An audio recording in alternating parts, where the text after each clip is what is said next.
How are we doing, you beautiful people? Konzi here, bringing you episode 10 of Rise of the Holy Nation. We have the first watchtower being built at the moment, and we're going to do a quick inventory check of our characters.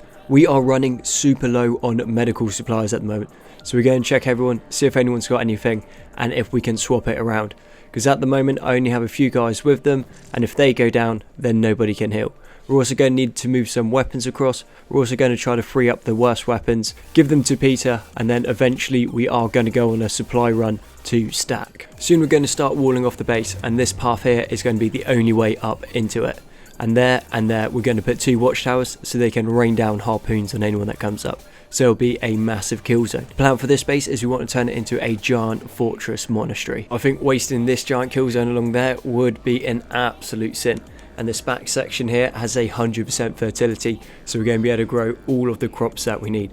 We're just going to need to wall a couple areas off, and then once that's done, we are going to be in an absolutely golden situation. We do need to equip up our new recruits, so that's Elizabeth and Elva, and we're going to give them the best kit that we can give them. So that's going to be the best sidearm, the best armor, and the best main weapon that they can have. Unfortunately, we haven't got anything super good at the moment, but it is going to be better than the kit that they had, and those that can have medikits, we will try to get them to have them. Almost everyone is set to medic, but we are just so low on medical supplies. We have Romeo fighting a bunch of starving bandits that have managed to get up the path into the base. Not a big deal, the base isn't walled off at the moment, but once it is, this base is going to be unattackable. There's going to be harpoons raining down on them, which is going to thin out their numbers like crazy. Then once they finally get up, our guys will be waiting, and they will just be able to tear them to shreds. Because our guys are going to get super good, super quick, because we are not far off from being able to create our own weapons. And we have a bunch of weapons and armor smiths that are around level 80 at the moment. So we are going to be in a super sweet situation. The watchtower is now built, and we're going to use this one for research. So on the ground level is going to be the research lab, damage research kit, and research books. Second level we'll have a writing desk, and then on the third level we will have a parchment processor, or a couple of them. And what this will mean, because our guys are set to foraging, they'll pick up the animal skins and they'll pick up the damage research books and then drop them off in the needed places. With the animal skins we can turn them into parchment, and then damage research books at the writing table can be turned into normal research books if you mix them with the parchment. So we are going to have a almost unlimited supply of research books coming through, which is going to be super good for us because at the moment we are lacking on research books. But with the system we're about to set up, we'll have a almost unlimited amount of research books, which is going to leave us in a really good situation. And towards the end of the game, we'll end up selling off the research books because we will have way too many. What we don't have too many of at the moment is watchtowers. I think we'll probably end up with about 5 or 6 watchtowers in total. This one is going to be used for our cooking station. The reason for that is it's going to be closer to the entrance. So once I put the animal hide storage in there and raw meat storage, our guys are going to be more likely to be able to go out and forage animals. It's also overlooking the kill zone. So once we start to put harpoons on the top, this is going to be a very, very dangerous building for intruders to go through. We have got a little bit of clipping where we're using the slopeless mod. It shouldn't be too much. It took a while to place down and it had made the game crash, unfortunately. But we think we got it sorted, so if I end up losing footage, we know it's because it's crashing. But we are starting to look like we're going to be in a pretty sweet situation. As soon as we can get the harpoons on the top and they're going to rain down on anything that comes through, we are going to be golden. Kinsey's going to be our main gunner at the moment until we're able to find a few more recruits to start chucking onto the harpoon turrets. Harpoons will be our main defense in this playthrough. Walls and gates are going to be more to funnel people into the kill zone, and where we are playing with humans and they're super squidgy, not as squidgy as hives but still squidgy in the Age of Blood and Sand, and we're going to be facing off against Praetorians, Sheks, Juggernauts, we are going to need a extra line of defense that walls will not be able to provide. We now have the bandit demands coming in against our base. Well, it's the bandit rage, but details. Not as big as I thought it was going to be, so we should be in luck. All we're going to do is we're going to take everyone off jobs, take everyone off passive, and we're going to run them over. Everyone's in okay armor. Their armor isn't amazing because it's pretty much all standard armor, but it is heavy armor, so it should keep them up for a while. Any training we can get in now is going to be really good. Once United City starts coming in and the Sheks start attacking us, we are going to be in a lot of trouble. Luckily, we have a Holy Nation patrol just outside the base, so they're going to give us a hand once these dust bandits kick off. It looks like they want to run away, which isn't an issue because they are just all getting funneled into one area. So any attacks we get off, we're going to be able to hit loads of the dust bandits at the same time. And like I said, the Holy Nation has a patrol down the bottom of the slope, so they're just going to be running into them, getting tied up, so our guys are just going to get a bunch of free hits off. If anyone starts aggroing, as always, it's good training. I like my characters getting beaten up. It just makes them better people. Call it character building, if you will. They also have a couple pack balls involved, and those boys absolutely shred through dust bandits. Greymane and Midnight are down already, but that's kind of to be expected. They're only pups at the moment, but soon they are going to become absolute powerhouses. And then everyone else seems to be up as well, which is going a lot better than I thought it would. We don't have many helmets, I've just noticed, so that is something we're going to need to keep out. Nida's down, but Nida's in light armour, so that makes sense that she would be out of the fight this early on. But everyone else seems to be doing really well. Kenzie's doing really well for himself. He's one of our new recruits and a sub-recommended character. And we have GNU doing what GNU does, and that is just kill things. GNU's really good at killing things. That's like his memo. It's on his CV, it's just I'm GNU and I kill stuff. And that's fine, and I recruited GNU for that. Absolute boost. What we're going to do is we're going to have a look around for medikits, because we are running so low on medikits. Even these rubbishy ones that have very little charge could make the difference of keeping a character alive or not. And what we're also going to keep a lookout for is these dust bandits that are in samurai plate. We are going to go loot them of their armor and give them off to the guys in the light armor. Late game, when your characters have good stats, light armor is king. But when your stats are below 60, below 70, heavy armor is the best armor choice. That's what I think, that's what I've seen, because heavy armor gives you debuffs to your stats, debuffs to mobility, debuffs to dodge, debuffs to attack speed, debuffs to attack damage, whereas light armor gives you buffs to it. But those debuffs you don't really notice in the early game because your stats are so low anyway, but once you start getting up to 60, 70, it will make a massive difference, especially if it's proportionally based. So what I find is where you have your guys in heavy armor at the start of the game, they can stay in the fight longer. If they can stay in the fight longer, they get more attacks off and they can get hit more. So that means their melee defense is going to go up, their melee attack is going to go up, their toughness, their dexterity, all of those things will go up. And also on some of the suits where they have negative multipliers to your attack, melee and melee defense, this means you level up even quicker. But once you hit 60, 70, they kind of go away. It's not as much of a bonus. And then if you change out into light armor on that and say you have like 1.1 dexterity effect, that means if you had 70 in your stats, you're now 77. But you can also stack these. So last series we had Lidus and we got his dexterity up to, I think it was 260, and a big portion of that was just down to the armor choice. Also a quick way to level up if you're interested, what you do, get you guys in some decent heavy armor, go over to Skinner's Room and pick a fight with one of those wandering hordes of hungry bandits.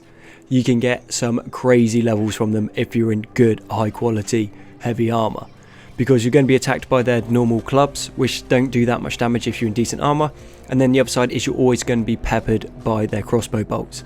These crossbow bolts don't do much damage, and especially if you're in good heavy armor, they will basically do no damage to you, sometimes even none. You still get the toughness training even though you're not taking any damage, so it is really good, and you can stay in those fights for quite a while.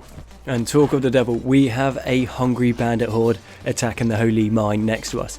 So we're going to send GNU over, we're going to send Peter the Hermit over, and Romeo is already in the fight. This is going to be some really good training for Romeo if he can stay up. He might not be able to because he's got pretty low stats. We're also going to send Zoo over. I would send Luna, but Luna has lots of supplies in her backpack, so she moves super slowly.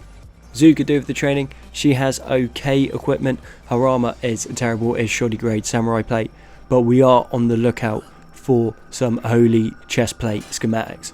Once we get those, we can start equipping all of our guys with them, and then I think we're going to look pretty smart. We're going to definitely look like a part of the Holy Nation.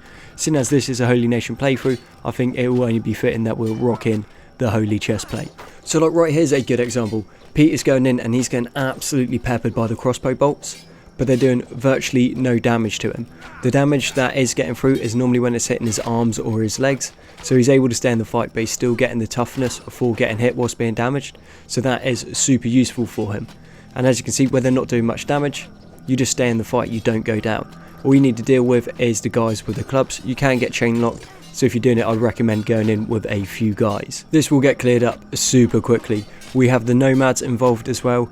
We have the Holy Nation traders going in, and we also have the Holy Nation defenders of this holy mine. So this will be done nice and quick. The only thing that's keeping the bandits in this fight is just their sheer amount of numbers.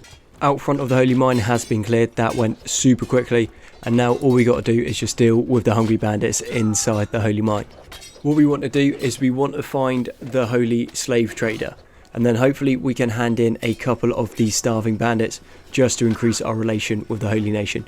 We want them to be at 100% relation, so when the United Cities come to attack us and when the Shek come to attack us, they will send aid to us, which would be rather useful seeing as we intend on attacking the Shek pretty soon and we would have no chance of surviving one of them. But yeah, the hungry bandits just seem to keep coming. They are pretty much done. There's only a couple of them staying around. The ones that are still up are pretty much all juggernauts. These guys are crazy strong and their stats increase super quickly, so even when they're in the fight they will be noticeably tougher by the time the fight's over than when they started, which is a nice thing to have in. It does make you think about having to take people down instead of just running in and hacking up the hungry bandits like you normally would. This is just about the last hungry bandit, so we're going to take him down a nice and quick time. Juggernaut, so super tough. We had a look around, we could not find the Holy Nation slave trader, so what we're going to do is we're just going to regroup, heal up, and then head back to the base.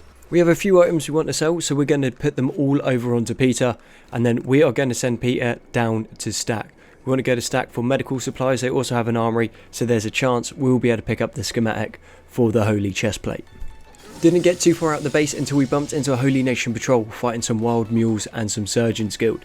We're going to wipe out the Holy Mules. We're going to get a bunch of meat and a bunch of leather off this, and then the Surgeons Guild has some decent armour. Unfortunately we're not going to be able to take it because we don't have anyone that needs it and it's going to take up too much space, but they do have robotics kits and their Naganatas sell for a decent amount as well.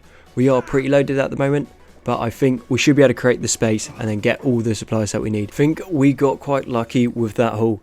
We have some very good kit here that's going to sell for a lot. Some of it we're not going to sell, we're going to go and bring back to the base. So we have a bunch of leather shirts and chainmail shirts as well. Our guys are always in need of shirts at the moment. They're just about the hardest thing to make yourself, just from how long they take to produce. And also, if you're going to buy them, they are just about the most expensive bit of armour you can buy. I had forgotten to put some lighting in, so we're going to put some large torch posts in. This is going to mean when it's nighttime, our guys won't get the debuff and they'll be able to produce things quicker. We need to start some copper mining. Not that we need copper at the moment, but soon we are going to need copper because a couple of techs that we're going to start producing will need electrical components. Peter has made it to Stack. We have a few things that we need to sell off. We're going to sell off all the rubbishy ninja blades, all of the bad weapons basically, and then what we are going to be after is medikits, a couple schematics for better boots because we don't have many of those. We are going to pick up the 2 extra sleeping bags and the standard backpack, so we'll be up to 5 sleeping bags at the base. That is not enough, but until we can get plenty of fabric or we can get our hemp farming going, it will have to do for now. We've been in worse situations and survived. We're going to pick up the Holy Flame just for if Peter's out of the base when a prayer day comes around, because that is a super quick way to annoy the Holy Nation. It doesn't look like they got any schematics that we want, or we already have them, so I think it's time to leave here and move on to the next spot. We are now in the bar in the centre of the town and we have found 2 recruits. They both look almost identical in their gear, so I imagine they're probably going to have the same backstory. So the first one was an engineer and the second one is an engineer as well. Not an issue, the guys look okay, so what we'll do is we'll get both of them and then we'll head them back to the base. Engineers aren't going to be super useful to us right now because the reason we're running into issues is we do not have enough raw resources coming in. More labourers, which these guys are going to end up being, will be more useful to us. We will be naming the outpost in this playthrough, so if you have a recommendation for a name for the outpost, just comment it down in the comments section below. Same as if you want to name a recruit, just comment your name down in the comment section below. Next chance we get, we will do that for you. We went around the rest of the bars, didn't find anything super useful to us. We managed to sell off a couple bits that we don't want, and it turns out the other general construction store we cannot go into because it is run by the trade ninjas, who were the guys that we ended up killing in the last episode at the hub. Not a massive deal. This place has some okay stuff. It's got a decent variety of crops which we're going to take, which is going to be very useful for us for when we need to start our food production. Had a farmer's notebook and a couple research books. Nothing amazing, but enough to help us and getting the base moving forward. Can't forget about going to the armor smith. That is like the main reason we came to stack. They do have a holy chest plate there, so hopefully they have the schematic for it, and if they do, we are going to be, yeah buddy, they have the schematic for the holy chest plate. This is going to be not game changing right now because we don't have enough infrastructure set to reliably produce them, but as soon as we do, we're going to be able to kick out some pretty sweet armor for our guys. And with that, it is time to head back to base. Hopefully we can get in before the Holy Nation Prey Day arrives, as William seems to enjoy talking to them, so I won't put the other guys through it. I'll let William do what he wants. We do have some starving bandits showing up at the base. It isn't a big horde, so it should be tidied up fairly quickly, and if it's not, well, it's extra training. We'll get a couple more people involved, so we're going to use Luna and Zoo so they can get in. We're going to send Kenshi in as well because all the training he can get is going to be awesome. Elizabeth and Alvin will go in as well, or Alva. Plan being, this will stop the starving bandits from interrupting my other labourers. And then the guys I've sent in, I got 2 decent fighters going in, and then I have some low-end fighters going in as well. So that means they're going to be able to train up, they're going to get better. So next fight comes in, we'll clear it up even quicker, and then quicker, and then to the point where I can just have one person watching the base, and they'll be able to solo a group of starving bandits. And we are not too far away from that. But this seems to be going alright for us, not too bad. We do somehow have Romeo down. He does have a tendency to run in like a madman, so he probably saw something shiny and went for it. But details, again, beating up in Kenshi's good so long as you survive, and he seems to be in decent health, so I'm not too worried about that. Everyone else seems to be holding the line pretty well. Greymane is down, but then he's only a pup, so we can't expect miracles from him. But once he becomes an elder, he is going to be an absolute beast. The other guys that aren't involved are going around healing. And yeah, it looks like the second squad took a bit more of a kicking, but everyone seems to be getting involved. Everyone's getting patched up. A little bit worrying that starving bandits were able to take this many people down, but then we don't have beds, and without having beds, people don't really heal up as much. Yes, we got sleeping bags, but we've only got 3 of them, and they are not very good at healing your guys. So I think we are going to need to start focusing down some hemp production, or we are going to run into troubles as soon as we start annoying the Sheikh or the United Cities any more than we already are. Lots of the starving bandits are about to go down, which means we can get back onto work and start doing the stuff that's important, like putting the things in that we'll need to start our own armor production and weaponsmithing. We did have a river raptor up at the top of the base, which is a super good sign for us. That means that if we can put some fields in on top of this plateau, they are going to come up and try to eat our crops. If they try to eat our crops, we essentially will have a free delivery system of animal skins, meat and damaged research books. Peter and the 2 new recruits have made it to the base, so we're just going to put down the sleeping bags now. And with that, ladies and gentlemen, I'm going to need to bring this episode to an end. So thank you for watching episode 10 of Rise of the Holy Nation. All your likes, comments, subs, support have been amazing. You guys are awesome, and I'll catch you on the next one.